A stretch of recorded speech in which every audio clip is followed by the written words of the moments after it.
So today I'm reacting to your guys' hot takes about MMA and UFC. So if you want to be in these videos in the future, make sure to follow me on Twitter at Kendall with a 1 to make sure you guys submit your entries there so that you can appear in this video later down the line. I plan on making this a weekly series or maybe a monthly series depending on how many responses I do get in the future. So without further ado, let's dive right into this, starting off with Jon Jones would have lost to Francis Ngannou. Now, in my opinion, I kind of agree. I think Jon Jones and Francis Ngannou would have been a really tough matchup for Jon Jones, and I probably would have picked Francis to probably KO him on the feet. When originally Jon Jones versus Cyril Gane was happening, I was picking Cyril Gane to win. At the time, I didn't have a channel, so I couldn't get out the prediction, but I felt like Jon Jones was having a really difficult time with the new up-and-comers at light heavyweight, and it felt like he was somewhat losing a step. When we watched the Dominic Reyes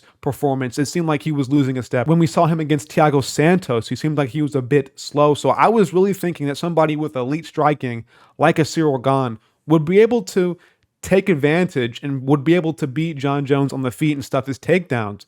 And I think a guy like Francis Ngannou, who has, looking back at it now, a guy who has, like Francis Ngannou, who has that just strength and power to be able to stuff takedowns. Like he stuffed Stipe Miocic's takedowns, and he has some accredited grappling. So I really felt like that maybe Ngannou could really stuff Jon Jones' takedowns, and on the feet, there would be such a massive, massive power difference to where I think Ngannou would just probably would have put Jon Jones to the Shadow Realm and sent him on his way. So I probably would have taken Francis to win. Right now, if the matchup was to happen today, I would probably take Jon Jones. I think Francis is looking extremely slow, but at the time, I was really, really hell-bent on thinking that Jon Jones was washed and that Ngannou probably would have beaten him. Now, again, not so much, but back then, I would have taken Ngannou to beat him before he, moved on from the UFC and decided to go to PFL and the whole debacle, and he kind of somewhat ruined his career, which leads me into my next one. Francis is greedy and was not a great heavyweight champion. Low key, like he didn't really fight all that often. I didn't really see Ngannou really become a big staple as a UFC champion. The guy I think he could have made more money in the UFC if he really wanted to. Instead of after beating Stipe, he decided to stay active. Maybe he could have gotten that Jon Jones fight. Maybe he could have gotten a plethora of fights and made more money. I think if Ngannou stayed on his contract, which I think was 500 for 500, he was making a good amount of money. He could have eventually probably made what he's getting now in the PFL in like a year or two. Like he's been sitting out for so long, and I think staying in the UFC would have allowed him to make more money just by accumulating fights. But then again, fighting over and over again is a risk. It's a chance that he does lose, and he loses that championship, and loses those pay-per-view points. He loses a lot of credibility as well if he does lose. But I think Ngannou was probably one of the more skilled champions we had at heavyweight at the time, and he could have made easy money fighting Stipe in a rematch. He could have made easy money fighting a guy like Curtis Blades. There was plenty of times where Ngannou could probably find a good matchup for himself, or he could beat a guy and just make money and get those pay-per-view points and make millions. But he decided to not be active. He decided to just sit out and basically put the UFC in a bad situation where they resented him for it. And they pretty much, I'm not going to say ruin the career of Ngannou, because we have to see what happens to him in the PFL and against Tyson Fury in their upcoming boxing match. But I have to agree here. It just kind of seems like Ngannou got a bit too greedy in wanting that paycheck and wanting that money. And depending on what happens in his future, it could come back to bite him. And at the end of the day, man, I love active champions. That is what makes you a great champion in the UFC, is being active and fighting the next up-and-comer.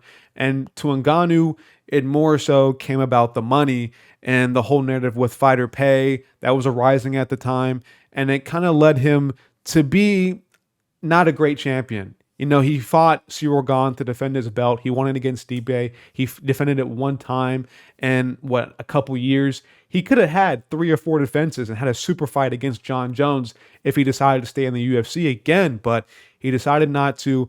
And to me, that makes him a pretty mediocre champion at best. Now, next up, we have Jon Anik is bad at his job. Now, this one I entirely disagree with. I think Jon Anik is the best UFC commentator. This is an actual hot take. Jon Anik is the backbone. He really makes the commentary desk what it is. He has these one-liners that will be etched in history. Whenever we have a big KO moment, like against Israel Adesanya versus Alex Pereira the second time in the UFC, when Jon Anik gives that one-liner, that one sentence of just pure promo, it makes him a good commentator just by doing that. He keeps things simple. He gets to the point. He kind of keeps Michael Bisping and Joe Rogan, whoever's on the commentary desk, on track. If they get too far off topic, he's the one to lead them back to the fight. He has his few moments, like with the whole divorce and the legal battle with the kids situation, where he can get a bit out of pocket out of nowhere. But overall, he just is a really good commentator. And in my opinion, he is the best one, which makes sense because guess what? He's the one that's like actually has the credentials to be a commentator, where Michael Bisping and Paul Felder and Dominic Cruz are just guys who fight and decide to go into commentary afterwards. Jon Anik kind of carries the UFC in terms of promotional work. It's also the fighters, but I think Jon Anik is right there with them. I'd never heard this man stutter in my entire life. It seems like to me Jon Anik just doesn't ever have a hiccup in terms of commentary, in terms of speaking. He just seems to always be so eloquently spoken. He just is the best commentator, I think, by a wide margin, wide margin. Belal Muhammad beats everybody in the top 5 right now, welterweight. I don't agree with this as well. I think he loses to Khamzat. I think he gets chinned by Khamzat. I think he can probably beat Colby Covington. He already beat Burns, which he's ranked at number 5.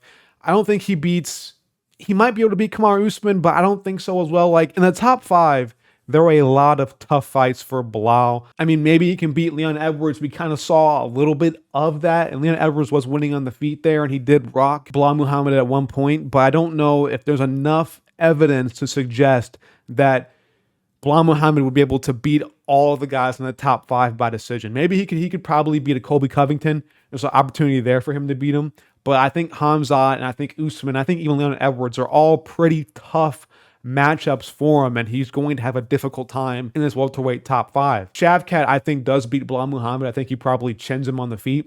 I think he will stuff his takedowns as well. So I do agree with that Shavkat would beat Belal Muhammad. I would definitely pick Shavkat in there. But would he beat the whole entirety of the top 5? No, I really don't think so at all. I think Belal would have a really difficult time with some of the names that I did mention. But it's a nice hot take. But Belal can definitely beat some of these guys in the top 5. Don't get me wrong. He has a chance. He beat Gilbert Burns even with one arm. So I have to put some respect on Belal's name. But I don't think he is championship material. Israel Adesanya's weakest attribute is his boxing. This is completely true. Not really a hot take in my opinion. I think everybody acknowledges this, that Israel Adesanya's boxing is kind of mediocre. His kickboxing, his striking is definitely elite, but in terms of just pure boxing, it is definitely his weakest attribute. We saw against John Strickland. We saw against Whitaker. He just is not the best in terms of boxing skill, and straight punches can really expose him. And his jab, he had I think an 8-inch, a really solid reach advantage over Whitaker, and was getting out-jabbed at range by Robert Whitaker. When you have that big of an advantage on the feet with the reach, is just absolutely ludicrous. You should not be getting outboxed by a guy who's that short of a reach than you. And I couldn't really agree more. Without Adesanya's kicking game, he would be a very mediocre striker at best, because his boxing is definitely a major hole in his game. Islam Makhachev is already better than Khabib.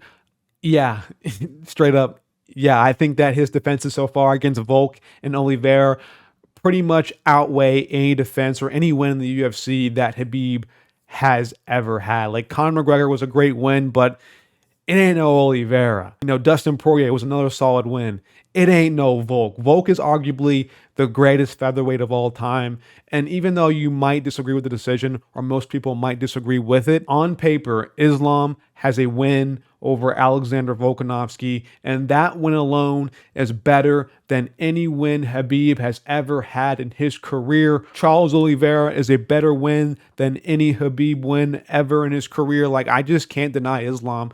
I think that he is on his way to being the lightweight GOAT. I think if he does beat Oliveira in a couple weeks time now, he will be the lightweight GOAT in my opinion. Like I can't deny him his credit. You know, he is the best lightweight in the world right now. And maybe Charles Oliveira can disprove that this coming week, but I just don't think that you can deny this man. I think Khabib has kind of played his career, and with the pullouts and all the controversy with Khabib and against Tony Ferguson, all that drama going back to him, you know, that hasn't happened with Islam. The worst thing we have about Islam is maybe spending too much time off and the whole water situation with the weight cut back in Perth when he fought Volkanovski. That's the only amount of drama that we'd had with Makhachev. And maybe some of his past matchups, like fighting Bobby Green, but that was on short notice, and fighting Dan Hooker. Maybe he has somewhat of an easy path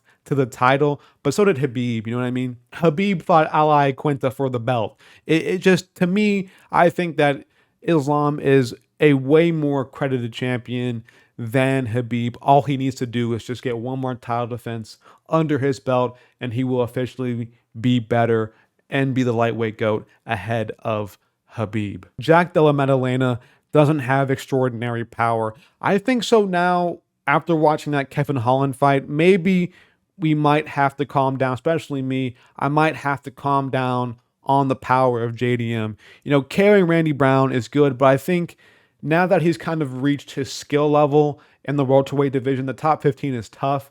I think now that he's here in the top 15, we're not going to see him one-punch KO people as he did back when he wasn't in the rankings. So I think now that he's met his skill level, maybe that power wasn't as great as I once thought it was. But beforehand, if you asked me this before he fought Kevin Holland, I was all in that this guy had fucking crazy power. And against Basil Hafez, you know, he was kind of gassed. The grappling was there. He wasn't really able to grit down and throw everything into his shots.